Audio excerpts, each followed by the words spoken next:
Guillermo del Toro is a genius, and if you respect his craft, you know that any content that he puts out is certainly worth a watch. And now he's back again with a new series, and I'm ready to jump into the review of that right now.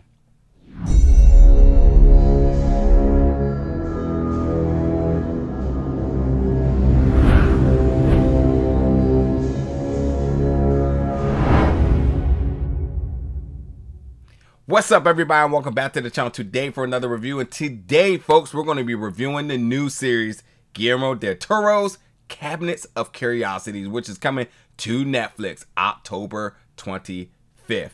Now, yes, this is created and executive produced by Guillermo del Toro. He's also your host. But man, is this thing stacked up and down the board with talent from the directors, the writers, the actors, everything. And I'm going to list a few because with there being 8 episodes and they're basically short stories / anthologies, you know, it's hard to get into every specific detail. So this is a little bit of an overview of some of the highlights for me in this. I'm going to say before I even talk about some of the notable directors, writers, and actors is that the production up and down the board is top tier. This looks amazing.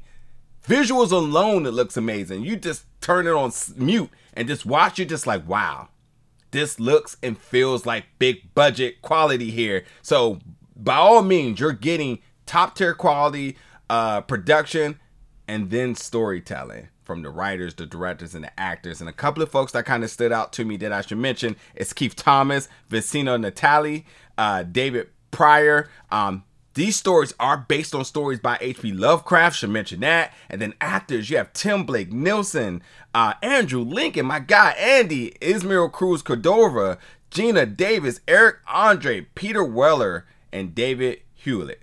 And man, that's just some. That's just some. That's just the tip of the iceberg of some of the talent that is involved in this. Like I said, this thing is stacked with talent up and down the board. But what Guillermo being your host here, you know, he really sets the table, really explaining to you, one, the overall theme of this, which I'm going to talk about in 1 second. But like each and every episode, his presence just really gets you set. It's just like, it gives you old school like Tales in the Crypt vibes, but you have Guillermo, which is like, you know, night and day here in terms of quality and production, shall I say. But like anybody who grew up on Tales of the Crypt will feel like this is like the modern version of this that has been injected into a major budget, and it just gives you just an amazing time. Now, granted, if you are not really familiar with Guillermo, then I gotta say, if you're looking for that next big horror event, this is it.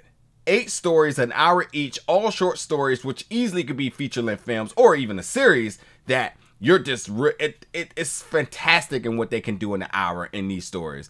Top tier productions up and down the board. But let me kind of explain to you what's going on with the Cabinet of Curiosities. Sort of think of like your mind as a cabinet here, and you lock up your darkest thoughts and deepest fears, and now it opens up for the world to see. So that is putting these actors, directors, and writers in a spotlight to really tell and convey stories in ways that they have not done before. So you're seeing folks in a different light, you know, very spectacular performances. I mean, one name I can think about is Ismael Cruz Cordova, who we just seen in the Rings of Power, and he's sort of this, you know, this elvish warrior. But wait till you see him in this, and you're just like, oh God, this guy is great. In case this is your first exposure to him, oh, you're gonna have your eyes woken now. So, and that's what's really cool about this. And with there being 8 episodes, it was really hard for me to pick my favorite. So I just threw out 3 for you all to kind of talk about. But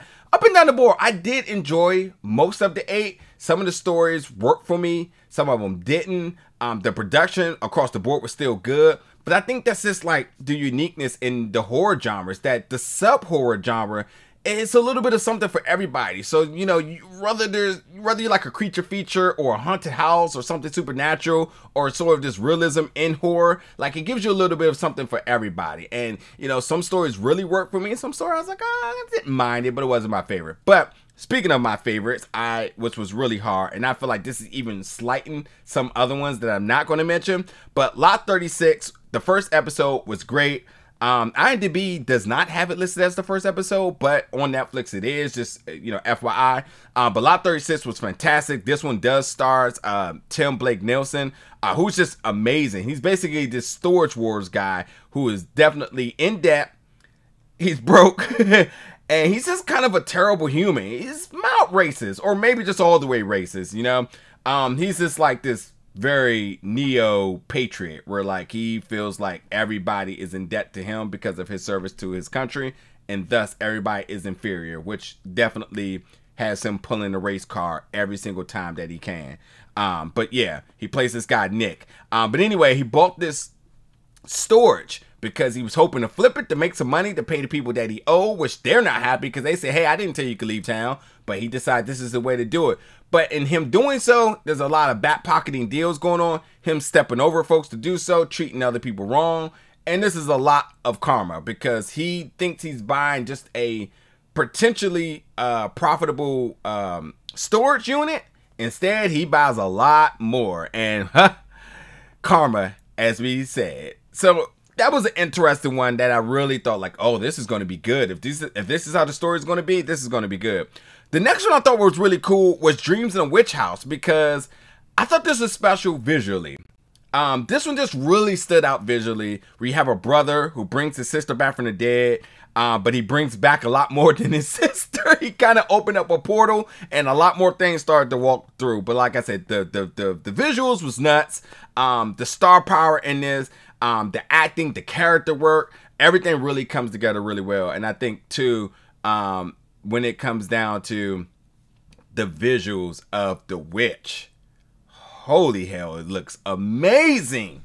I really enjoyed it. And then the last episode was The Murmuring, which was really cool as well too. I thought the visuals were good. And this was a creepy one because this is how I love my horror films to be. You got this strong presence and really atmospheric horror kind of thing working. It's a haunted house mixed with a ghost story, but also has the surrealism in it as well too, because you have Nancy, played by Essie Davis, alongside of her husband Edgar, who's played by Andrew Lincoln, and they're dealing with some past grieving. And they thought by going on vacation to this house and doing what they do best, they love to view birds. And there's a little bit of an anomaly with these birds, but there's also a lot of interesting things happening to this house that they're renting. You know, these Airbnbs, folks. But the two of them work really well together. That really made this story work. Strong performances by the two of them, almost to the point that they're almost unrecognizable, that they're just that good in this. So I really love The Murmuring, and this, again, there's some other ones that I thought was really good, but these are three that just really jumped out at me that I was like, wow, this is going to be a fantastic overall series and a collection of stories. And you know, from the beginning to the end, they're must watch. They're an hour each, so this is 8 hours of your day you're going to have to sit aside to get through this, because once you start, you're not going to want to end. And like, again, they're anthologies, but yet they're all kind of connected to this cabinet, and with Guillermo kind of narrating everything as your host, you know, that's the center point of everything. So like, if you do want to watch a couple then stop, you're not missing anything to come back. But like, I was so hooked by the presentation, by the stories, the chills. Like, this is the horror event of the year that you do not want to miss out. This is fantastic. So, hey folks, if you have Netflix, totally check it out. October 25th. Jump in the comments. Let me know your thoughts about it. And as always, stay tuned for more reviews very soon.